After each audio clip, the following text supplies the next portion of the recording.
cute. He's so cute. Come, make a little special guest appearance. Let me just give you a hug. Come here, give me a hug. Give me a hug. Give me a hug. Mommy. Yeah, puppy? Can you say hi? Hi. Oh, okay, I love you. That's Rachel. Yeah. Rachel. I love you.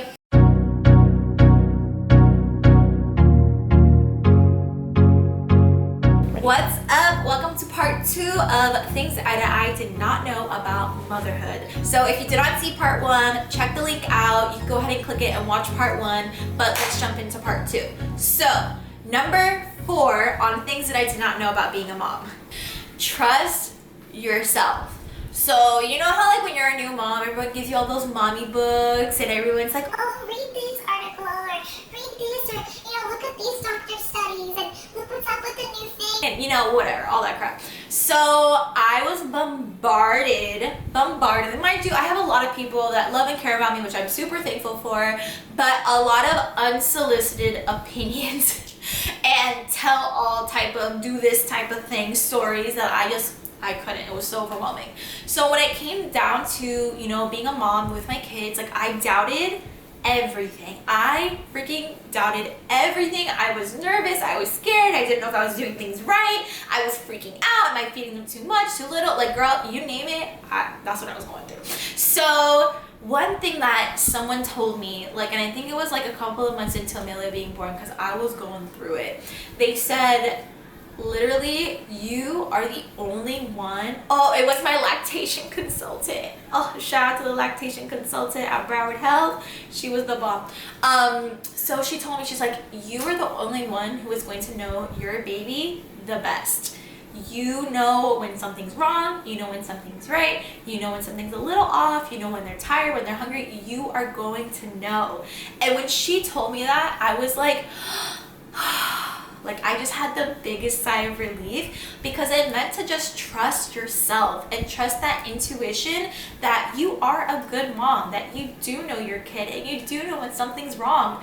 And that was the biggest advice that I can give. If I were to give that to anybody, that would be my gem.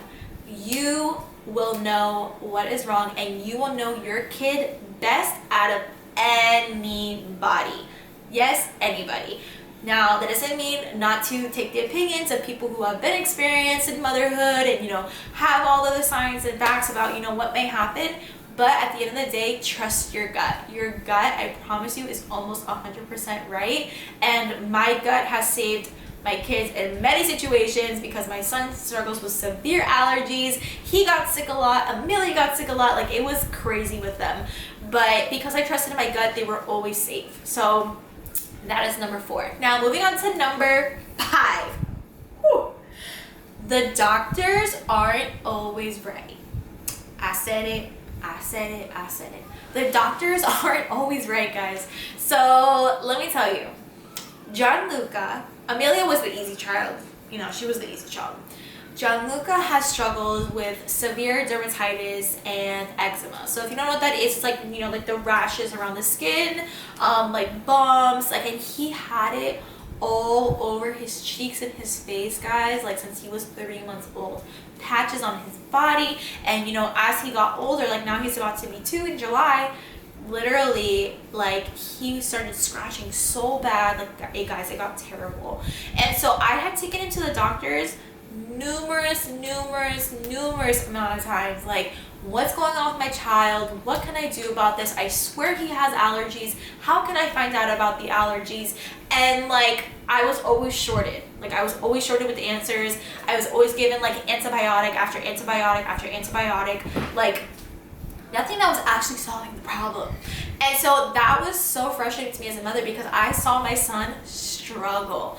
And I was like, okay, well, the doctor said this, the doctor said that. They have to be right. They have to know what they're doing. And yes, most of them do know what they're doing, but at the same time, look for a second, third, fourth, fifth opinion about what your child is going through and experiencing. So I decided to venture out into the holistic field and talk with an herbal dermatologist. Shout out to Cam Dermatology, absolutely amazing.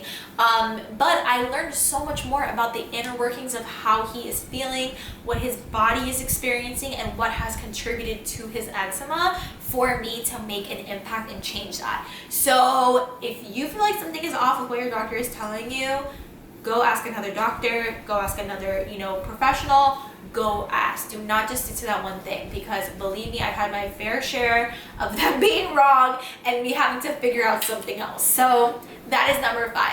So number 6, the final point is that it's okay to not always have it together. And so anybody who's a mom knows that you've gone through this. Anybody who's a mom knows how tough it can be to have the highest level of expectations on yourself, of always having the house clean, always having dinner cooked every night, always making sure that the kids are bathed every single night, always making sure that homework is done, doctor's appointments are done, like everything is done, right? It's our responsibility to take the best care of our child. Now, we're gonna have days that we are not always gonna have it together. And me being a perfectionist, I struggled with that a lot, because I was looking on social media, I was looking, comparing myself to my other friends who were doing, more arts and crafts with their kids than I was. I was thinking about all of these things. I'm like, damn, Alexis, you're slacking. And I was like, no. I'm actually not slacking.